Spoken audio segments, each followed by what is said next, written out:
Assalamualaikum warahmatullahi wabarakatuh.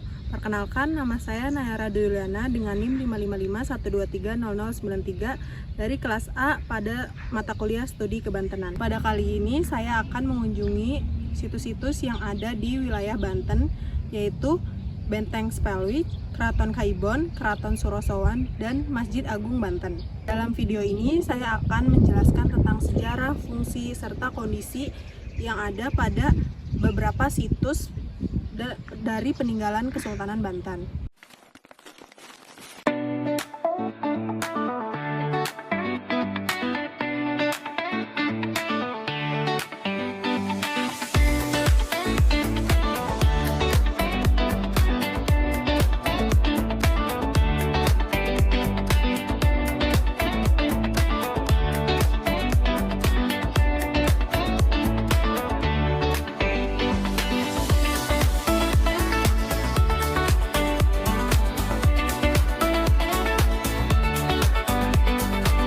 Saat ini saya berada pada Benteng Spelwijk, yaitu benteng peninggalan kolonial Belanda pada abad ke-17. Benteng ini digunakan sebagai pusat pertahanan dan pengawasan pada perdagangan di wilayah Banten. Pada masa itu, Kesultanan Banten merupakan salah satu kekuatan ekonomi besar di Asia Tenggara karena memiliki pelabuhan perdagangan yang sangat ramai. Belanda kemudian membangun Benteng Spelwijk untuk memperkuat pengaruh dan kontrol mereka terhadap aktivitas perdagangan di Banten. Benteng ini juga digunakan sebagai tempat pertahanan militer dan pengawasan terhadap pergerakan masyarakat maupun pedagang yang keluar masuk wilayah Banten.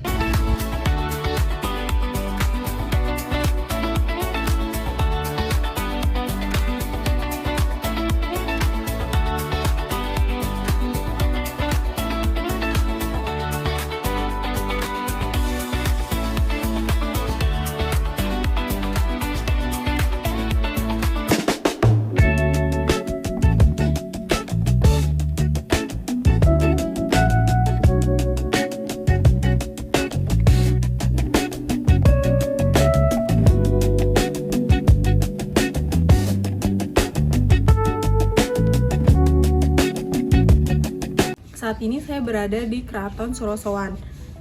Keraton Surosowan ini berdiri pada abad ke-16 dan menjadi simbol kekuasaan politik serta kemajuan ekonomi Kesultanan Banten.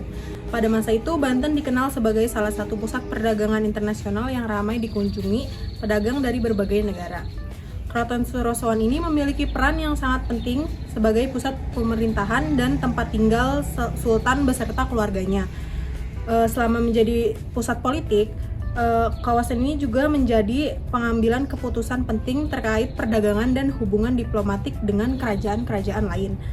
Keraton ini mengalami kerusakan besar akibat konflik dengan Belanda. Pada tahun 1808, Keraton Surosowan dihancurkan atas perintah Gubernur Jenderal Daendels sebagai upaya untuk melemahkan kekuasaan Kesultanan Banten. Akibat penghancuran tersebut, sebagian besar bangunan keraton runtuh dan hanya menyisakan reruntuhan yang masih dapat dilihat hingga sekarang. Walaupun sudah tidak utuh, situs ini tetap memiliki nilai sejarah dan banyak dikunjungi oleh masyarakat. Ini dia Keraton Surosowan tampak depan. Cukup luas dan untuk saat ini sepi ya.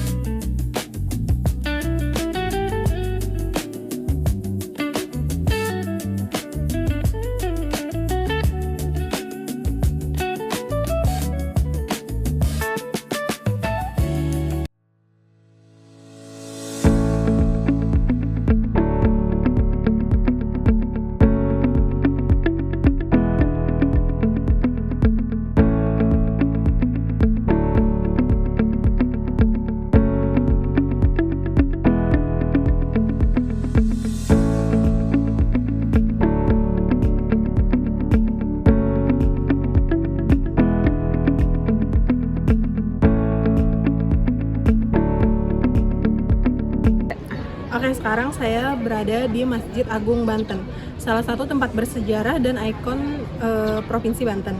Tempat ini bukan cuma jadi lokasi ibadah, tapi juga punya cerita panjang tentang perkembangan Islam di tanah Banten.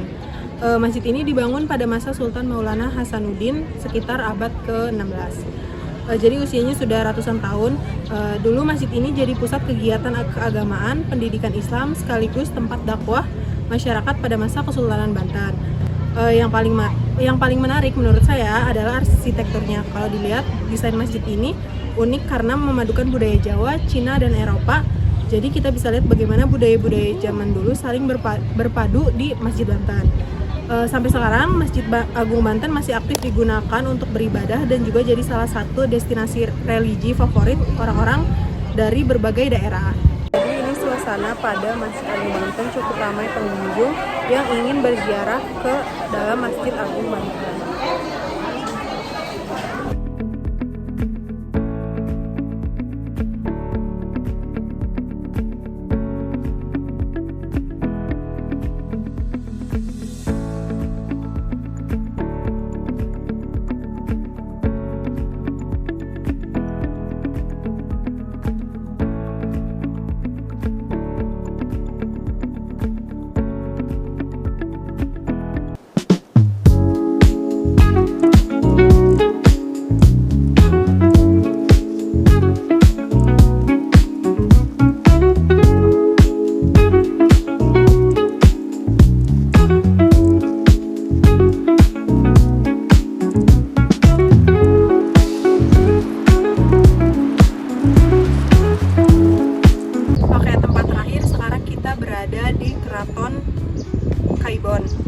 Keraton Kaibon ini adalah salah satu situs bersejarah peninggalan Kesultanan Banten yang masih terkenal hingga saat ini.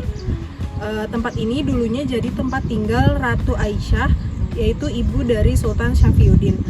Nama Kaibon ini sendiri berasal dari kata keibuan yang memang erat hubungannya dengan sosok ibu dari Sultan Banten. Kalau dilihat dari bangunannya, arsitektur di sini unik banget karena perpaduan budaya lokal, nuansa Islam, serta Eropa. Dari sini kita bisa lihat kalau masyarakat Banten zaman dahulu ternyata cukup terbuka dengan pengaruh luar, tapi tetap mempertahankan identitas budayanya sendiri. Sayangnya Keraton Kaibon sempat dihancurkan oleh Belanda karena dianggap sebagai simbol perlawanan rakyat Banten terhadap penjajahan. Jadi sekarang yang tersisa memang cuma sebagian bangunannya saja. Tapi meskipun begitu, kita masih bisa lihat kemegahan dan keindahan arsitekturnya. Menurut saya, tempat ini bukan cuma sekedar situs sejarah, tetapi jadi bukti kalau Banten dulu punya peradaban yang maju dan punya pengaruh besar dalam perjalanan sejarah di Nusantara.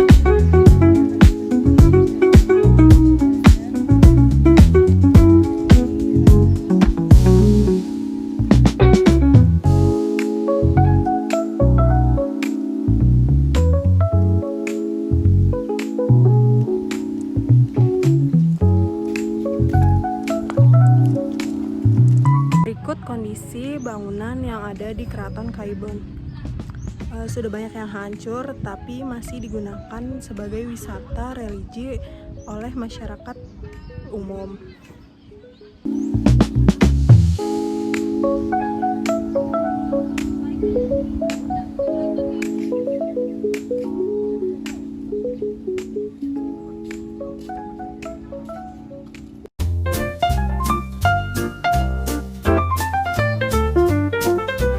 Selain terkenal dengan situs sejarahnya, Banten juga memiliki beragam makanan khas yang menjadi bagian dari identitas budaya masyarakatnya. Beberapa makanan khas Banten yang cukup terkenal antara lain sate bandeng, rabek, pecak bandeng, angen lada, ketan bintul, dan gipang.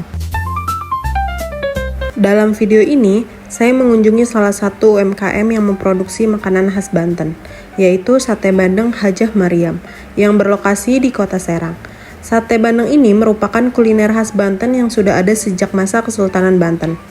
Berbeda dengan sate pada umumnya, sate bandeng dibuat dari daging ikan bandeng yang dihaluskan, dicampur bumbu rempah, kemudian dimasukkan kembali ke dalam kulit ikan dan dipanggang hingga matang.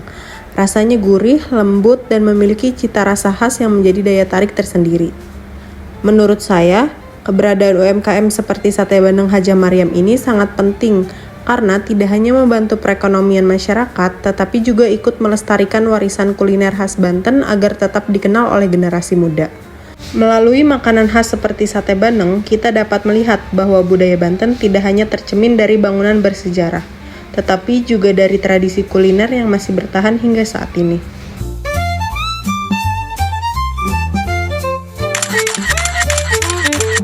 Dari kunjungan ini, saya memahami bahwa Banten Lama memiliki nilai sejarah, budaya, dan religius yang melekat pada masyarakat Indonesia.